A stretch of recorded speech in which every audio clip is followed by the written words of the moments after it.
Romanos, capítulo de número 8, verso de número 38. Pode colocar aí, querido, e daí quem tiver dali assim, ó.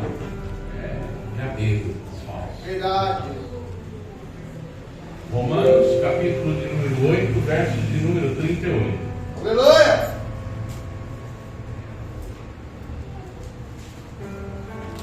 A palavra de Deus diz assim: porque estou certo de que nem a morte, nem a vida, nem os anjos, nem os principados, nem as potestades, nem o presente, nem o porvir, nem a altura, nem a profundidade, nem alguma outra criatura poderá nos separar do amor de Deus que está em Deus Cristo nosso Senhor. Senhor nosso Deus e Pai, em nome de Jesus, nos reunimos aqui nessa noite porque queremos ouvir a Tua voz, Pai. Que a Tua palavra venha falar ao nosso coração, Pai, de uma maneira especial. Que a Tua palavra, Pai, venha ser bússola para a nossa vida, nos encaminhando, nos conduzindo pelos caminhos que o Senhor tem proposto a cada um de nós, Pai. Deus, que eu me diminua, que eu possa me esconder atrás da Tua cruz, para que somente o Teu nome seja glorificado aqui nesta noite. Em nome de Jesus Cristo, Pai, usa a minha vida, usa os meus lábios para falar com cada um de nós. É em nome de Jesus Cristo que nós pedimos ao Senhor. Fala conosco nessa noite. Amém. Podem se assentar, meus amados. A inseparável e imutável natureza do amor de Deus. Quem aqui crê que o amor de Deus nunca se separa de nós? Quem aqui crê que o amor de Deus é imutável? Desde quando Deus fez todas as coisas, o amor de Deus continua o mesmo pela criação dele. Todos nós cremos e dizemos com a boca cheia que cremos. Somos conhecedores disso, que Deus amou o mundo de tal maneira que deu o seu único filho para morrer por nós. Nós não nos cansamos de falar isso. Paulo aqui, ele escreve Romanos, esse trecho do capítulo 8, por volta de 57, 58 depois de Cristo, provavelmente na sua terceira viagem missionária, provavelmente na cidade de Corinto. E ele vem antes falando do sofrimento, das coisas que vão vir sobre aqueles que estão em Cristo. E ele vai durante todo o capítulo 8 narrando. Quando ele chega no 31, ele fala a conclusão, pois chegamos diante desses fatos. Aquele que não poupou o seu próprio filho, mas o entregou por todos nós, não nos concederá juntamente com ele gratuitamente todas as demais coisas? 33 ele vê assim: quem poderá trazer alguma acusação sobre os escolhidos de Deus? 34 ele inicia: quem nos condenará? Quem? Se nós somos retos diante de Deus, se nós andamos firmemente diante de Deus, quem pode nos acusar de alguma coisa? Quem pode apontar o dedo para a minha vida e acusar algo de errado sobre mim? Sobre a sua vida, quem pode fazer isso? Porque se nós estamos andando no caminho do Senhor, ninguém pode intentar acusação nenhuma sobre os escolhidos de Deus, e nem condenar aqueles que são de Deus. E nós somos conhecedores disso. Quantas vezes você já ouviu esse versículo sendo lido e relido? Então uma pergunta veio ao meu coração. A hora que eu estava aqui, não foi a hora que eu preparei esse esboço hoje não, mas foi aqui no altar. Por que nós, sabendo que Deus é imutável, o amor dele é imutável e é inseparável de nós, nada pode separar-nos do amor de Deus? Por que quando então um problema se agrava, um obstáculo surge, ou algo inesperado acontece que entristece o meu coração, A primeira coisa que eu sinto é vontade de voltar para o lugar que eu estava antes de conhecer esse Deus. Por quê? Por que diante das lutas eu não me apego a isso? Que ninguém pode intentar acusação sobre mim. Que ninguém pode me condenar. Mas não, todas as vezes que eu passo por uma tribulação e a tribulação chega no meu coração, eu sinto vontade de voltar para o mesmo mundo que eu pertencia antes de ser liberto pelo Espírito Santo de Deus. É uma coisa inexplicável. Nós vivemos num mundo onde tudo parece incerto. Tudo muda muito rápido hoje. Hoje as coisas que a gente está acostumado, amanhã já não pode ser. Eu vi esses dias um podcast de uma pessoa e eu concordo com ele. Eu não sou homofóbico. Eu tenho vários amigos que são homossexuais. Mas hoje em dia é difícil saber o que é o quê. Porque antigamente era só algumas letrinhas, LGBT. Bom, agora é QIA+. É difícil você saber se é ele ou ela. Você anda na rua, você não sabe mais como chamar as pessoas. Porque se você chama de ele e é ela, ele se ofende. Dependendo do jeito que você falar com uma pessoa, ela se ofende. É como se alguém chegasse em mim e falasse assim: nossa, você está mais gordo, né? E eu achar muito. Ou alguém, porque gordo é referência, né? Alguém olhar assim, apontar o dedo e falar assim: qualquer lugar. Aí fulano olhar assim, na onde? Perto daquele gordo lá. Eu vou achar ruim porque eu sou o quê? Magro, esbelto. O preconceito está no nosso coração e não no coração de quem fala. Eu já tive cada apelido que, se eu falar para vocês, eu fico horrorizado. Vocês vão ficar horrorizados dos apelidos que eu tinha.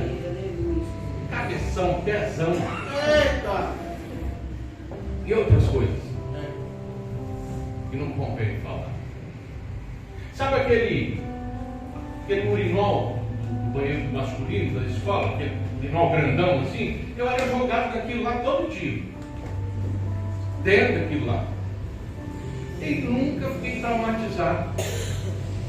Mas hoje é difícil por causa das mudanças. Você não pode falar de um jeito, você não pode falar de outro jeito, você não pode ser de um jeito, você não pode ser do outro jeito. E assim as mudanças acontecem em nós também, no nosso interior, no nosso relacionamento, dentro da nossa casa. As circunstâncias da vida mudam constantemente, em todo momento. As relações humanas têm se tornado muito volátil, superficial. As pessoas não sabem mais o que é amar. Quando a gente fala de amor ao próximo, ninguém sabe o que é isso. Todo mundo acha que amor é um sentimento, e amor não é sentimento. Amor é uma escolha. Sentimento é paixão. Eu, quando conheci Dona Ana, fiquei cego de paixão. Aleluia! Nossa! Olha! Andava 741 quilômetros para Belém. Quem aqui andou mais do que eu? Verdade. Só para ver meu bem. Isso era paixão. Mas a paixão, depois de um tempo, ela passa. Como os hormônios se acalmam. E aí, se eu não escolher amar, tudo se acaba. Hoje nós temos um número enorme de divórcios. Por quê? Porque as pessoas querem viver de paixão. E ninguém vive de paixão.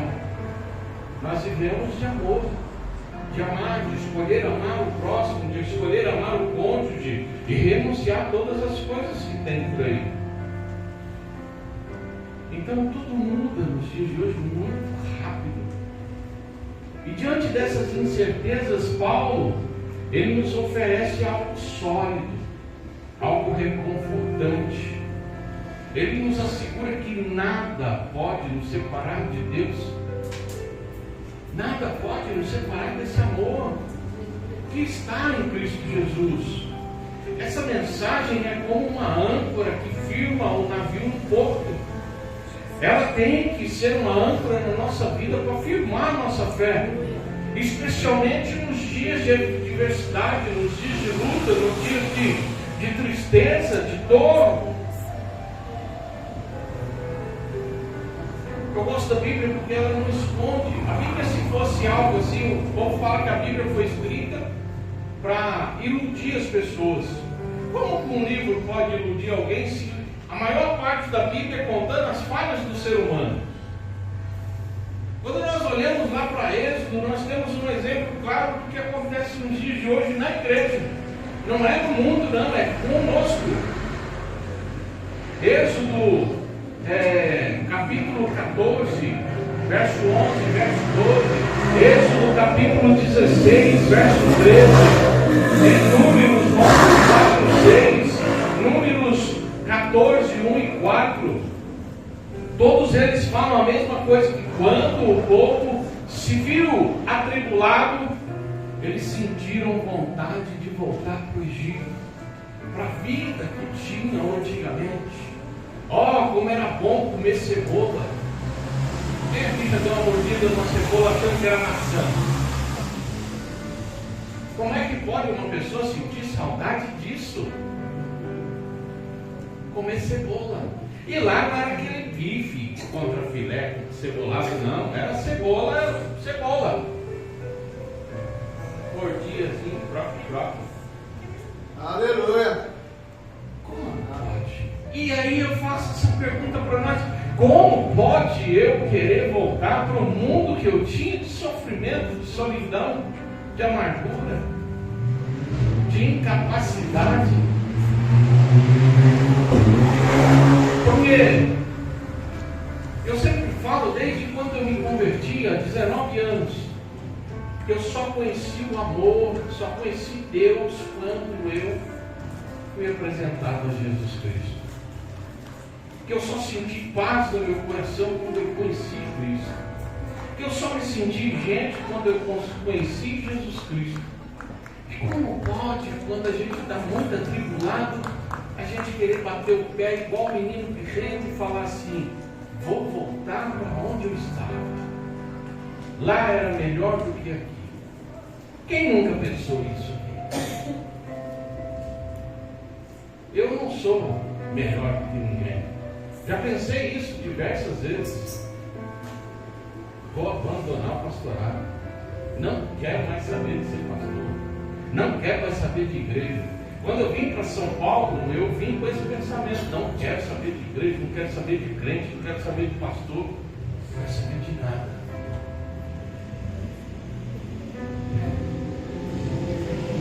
Mas a vida volta. Já arrumei emprego numa empresa e participava de café com as coisas. Depois que eu estava dentro da empresa, a moça falou assim: dona, tem um novo projeto chegando aí, eu preciso muito da sua ajuda. A sua esposa falou que você é teólogo, pastor, né? Eu era. Não, ela foi, sou. Então, eu preciso que todo sábado você esteja no café de pastores. E aí, eu, por causa do meu trabalho, frequentando o lugar de pastores. E lá os pastores me conhecendo, queriam que eu fosse pregar. E eu relutava, até que a dona da empresa chegou assim e falou assim: arrumei um lugar para você pregar. É uma igreja que está junto com a gente, apoia a gente, e você vai ter que ir lá pregar. Mas que era aquilo? Está em Paulista. Eu sei que é longe pra cá, muito longe. Mas diversas vezes a gente cai nesse pensamento de desistir. Já dei um exemplo aqui, na minha terra lá tem Rio Sucuriú e o Rio Paraná, mas o Rio Sucuriú é mais tranquilo para você nadar, tem menos correnteza. Tem mais ou menos uns 600 metros de largura. Se você nadar até a metade e desistir, a distância para retroceder e chegar até o outro lado da margem é a mesma. São 300 metros para voltar e 300 metros para terminar. E por que o nosso pensamento egoísta pensa só em retroceder? Isso daí é uma condição humana que existe dentro de nós. É igual a filha ou o filho que sai da casa dos pais para viver um relacionamento. Primeira briga que dá, fala assim: vou voltar para a casa de papai, vou voltar para a casa de mamãe. A vida não é assim. Os obstáculos surgem, os problemas surgem, as tribulações surgem. E nós, por causa do nosso Deus, temos que enfrentar esses obstáculos, crendo que Deus é conosco, que o amor dele é conosco, que a presença dele é conosco. Porque quando a gente olha aquele tempo, no tempo de Jesus existia tudo que existe hoje, menos a tecnologia. Mas quando você fala de seitas, heresias, de outras religiões, existia naquele tempo. A astrologia, muitos consultavam os astros, as estrelas, para poder saber no futuro. Os reis magos foram guiados por quem? Pelas estrelas. Então, não é novidade naquele tempo o que acontece hoje. Se Jesus tivesse a tecnologia que nós temos hoje, não precisava nem voltar, ele já levava todo mundo, porque uma pessoa que veio aqui, teve o seu ministério por 3 anos e meio mais ou menos, achou a história. Porque depois de Jesus existe o antes de Cristo e o depois de Cristo. Em 3 anos e meio. Se ele tivesse a tecnologia que tem hoje, igual eu tenho página de Facebook, página de YouTube, tenho WhatsApp, eu tinha convertido o mundo todo.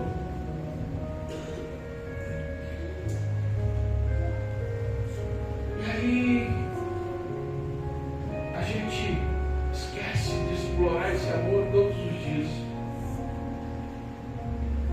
para poder entender como que esse amor pode fortalecer a minha fé e a minha esperança se tornar inabalável, ao ponto de que quando surgirem problemas eu não venha questioná-los, não venha querer retroceder, não venha querer ficar estagnado, mas eu venho querer avançar, porque eu sei que o amor de Deus está em mim.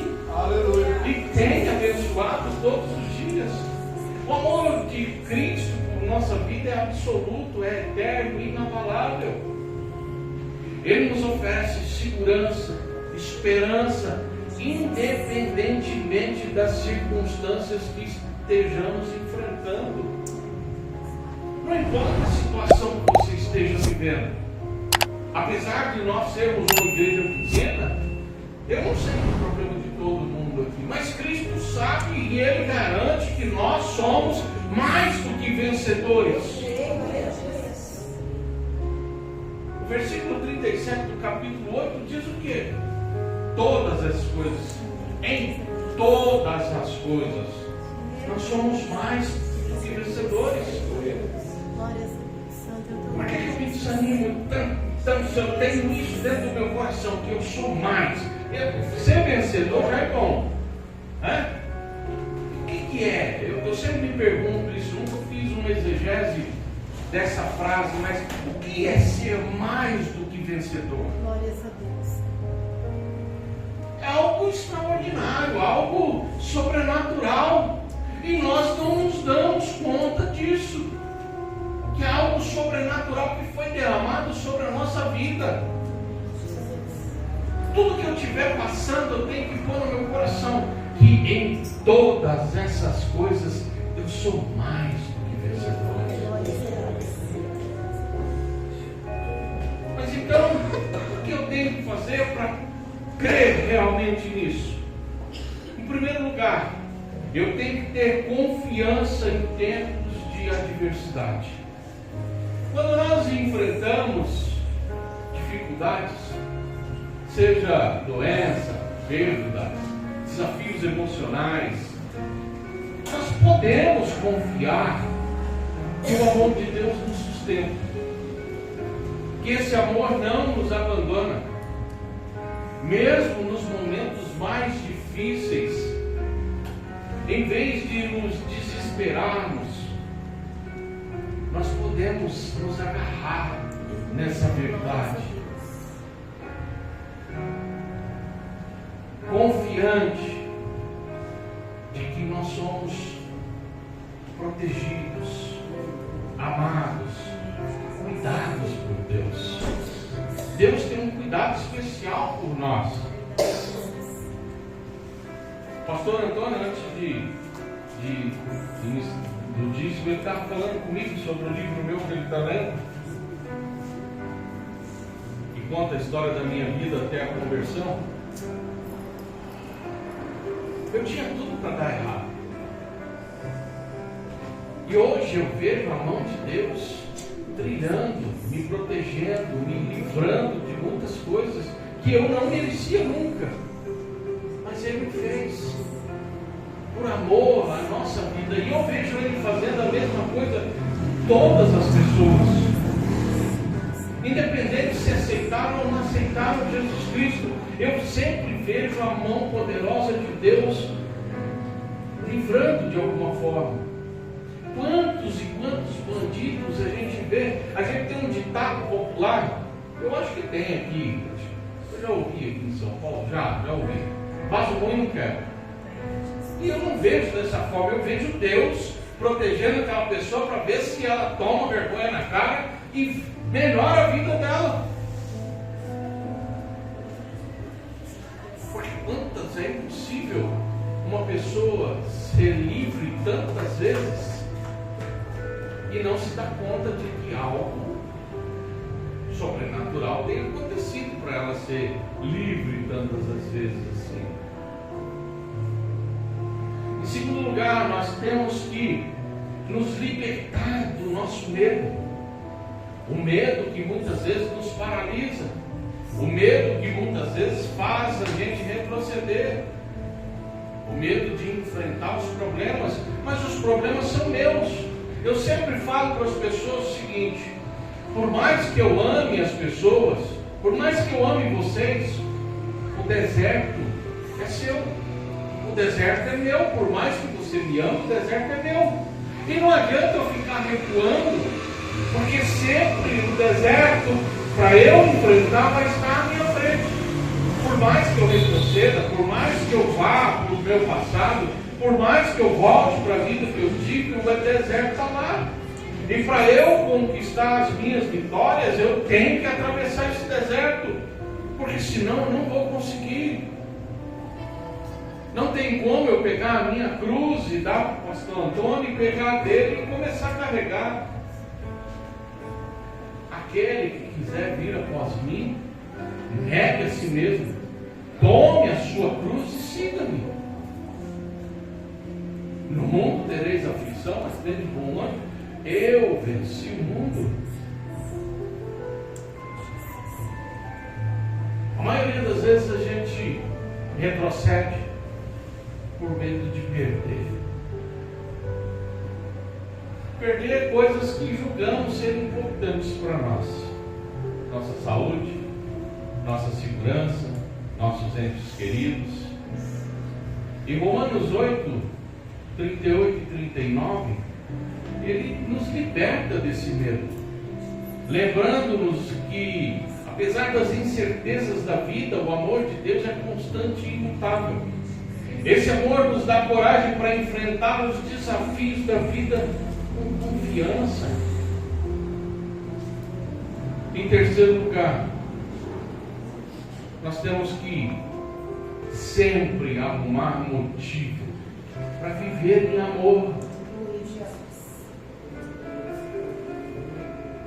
Sabe aquela pessoa briguenta tudo para ela não está bom, a gente tem que deixar isso de lado, porque isso não pertence a Deus. Isso já não é mais de nós. A gente tem que tentar, de todas as formas, viver em harmonia, viver em paz. O mundo já é tão atribulado, e eu sempre falo isso com a Ana. Eu adoro meu lar. Por quê? Porque é lá que eu encontro a paz que eu preciso. Porque no dia que eu não desejar voltar para minha casa, algum problema tem.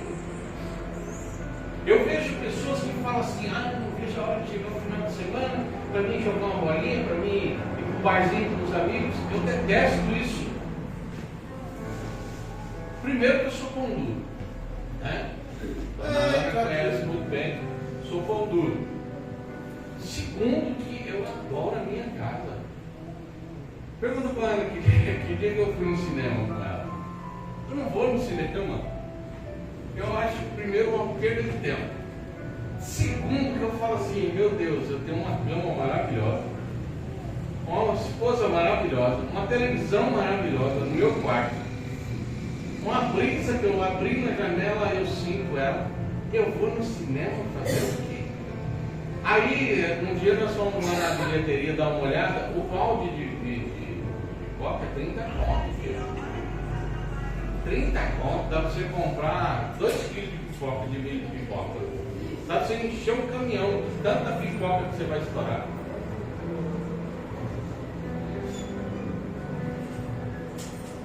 A gente sempre tem que arrumar motivo para viver em amor. É impossível que aqueles que conheceram o amor de Cristo não sintam necessidade de transmitir esse amor, principalmente dentro da sua casa. É dentro de casa que eu tenho que transmitir esse amor. É dentro da minha casa que eu tenho que trazer a paz de Jesus. Porque como é que eu posso distribuir o amor e a paz de Deus às pessoas se dentro da minha casa eu não consigo? Se eu não consigo, alguma coisa tem de errado. Pastor, é porque o senhor não conhece a outra peça. Está discutindo, dá uma volta. Vai tomar banho. Fica lá 15 minutos dentro do banheiro até as coisas esfriarem. Mas viva em amor. Sempre lembrando que Romanos capítulo 8.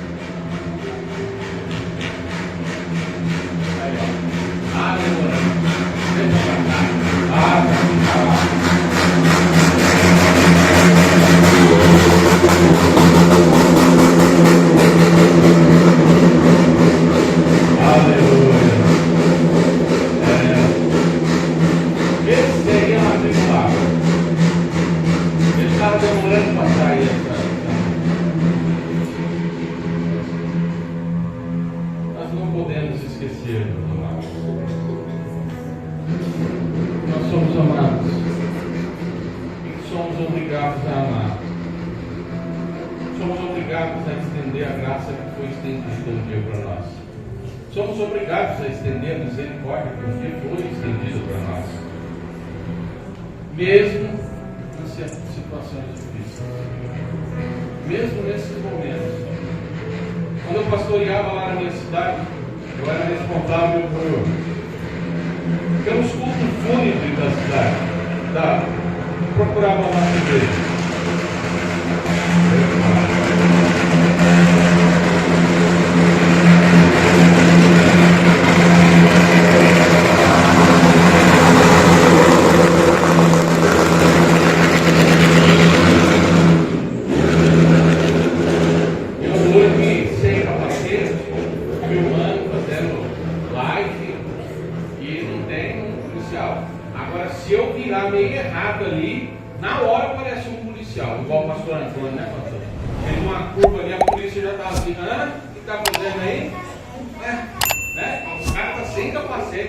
Atrapalhando a vida de todo mundo e não tem uma polícia.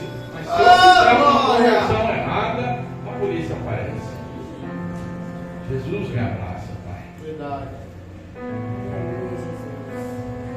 Que tem te atribulado? Por que você não transmite o amor de Deus? Por que eu não transmito o amor de Deus? Por que todas as vezes que o meu calo aperta, eu penso no meu passado? Penso em desistir?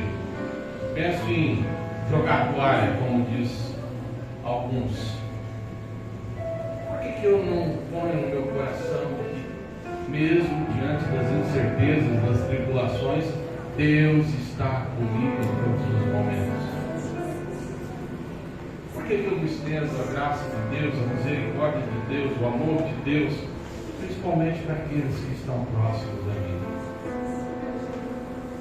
Por que eu venho na igreja, dou uma de crente, e em casa eu não sou crente coisa nenhuma? Por que eu sou crente na igreja, em casa eu sou crente, mas na rua, quando eu estou sozinho, ninguém está me olhando, eu sou uma pessoa diferente? O amor de Deus nos alcança para a gente mudar a nossa vida. E não é para o Emerson deixar de ser Emerson, não, nem o Antônio deixar de ser Antônio. Cada um de nós fomos criados unicamente. Uma das provas disso, duas provas, as nossas impressões digitais, a nossa íris, os vasos sanguíneos que compõem a nossa íris são únicos. Você já imaginou um tecelão ali tecendo as coisas unicamente para você? Nós não somos um extrato de tomate que foi construído em lotes. Aí sai aí 1 milhão de lata. Deus não fez isso. Cada um de nós somos únicos. E eu falo isso no meu livro também. A nossa composição do DNA dá para analisar gerações passadas. Eu não sei quantas alcança, mas dá. Como pode então eu acreditar nas coisas que dizem sobre a reencarnação? Se o meu passado é tão importante quanto o presente?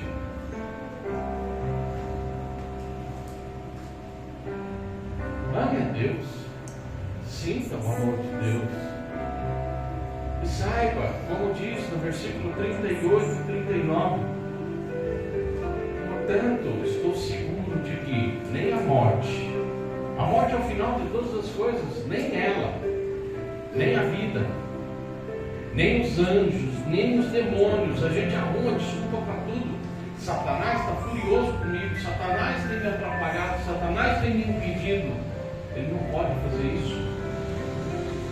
Nem o presente, nem o futuro, nem quaisquer poderes. Eu já vi crente falando assim: fizeram obra de macumbaria para mim.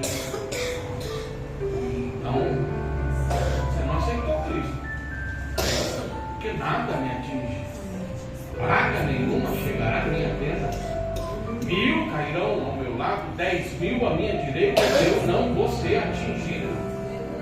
São palavras que eu tenho que ter dentro do meu peito e confiar nisso. Mas como? Nem a altura, nem a profundidade, nem qualquer outra criatura poderá nos separar do amor de Deus. Aleluia! Que está em Cristo Jesus. O amor de Deus é a maior certeza que um crente pode ter sobre a sua vida. Eu não tenho certeza do amanhã, não sei se amanhã eu estarei aqui. Eu não tenho certeza se eu vou ganhar dinheiro, se eu não vou ganhar dinheiro, se eu vou estar empregado, se eu não vou estar desempregado, se eu vou estar desempregado, se eu vou estar com saúde, se eu vou estar sem saúde. Mas uma coisa não pode ser arrancada do meu peito: que Deus me ama incondicionalmente. Glória a Deus, aleluia! Quando nós compreendemos e vivemos nessa luz, desse amor eterno que Deus tem por nós, tudo muda. Nós conseguimos encontrar a paz, conseguimos encontrar coragem, conseguimos encontrar determinação para aquilo que eu tenho que fazer. E nós possamos sempre nos lembrar dessa promessa que Deus tem para nós. E permitir que ela nos guie em todas as circunstâncias, boas ou ruins. Que o amor imutável e inseparável de Deus encha nossos corações e nos capacite a viver, não para nós, mas para a honra e glória do Senhor, que morreu, ressuscitou, nos salvou e que vai vir nos buscar para morar.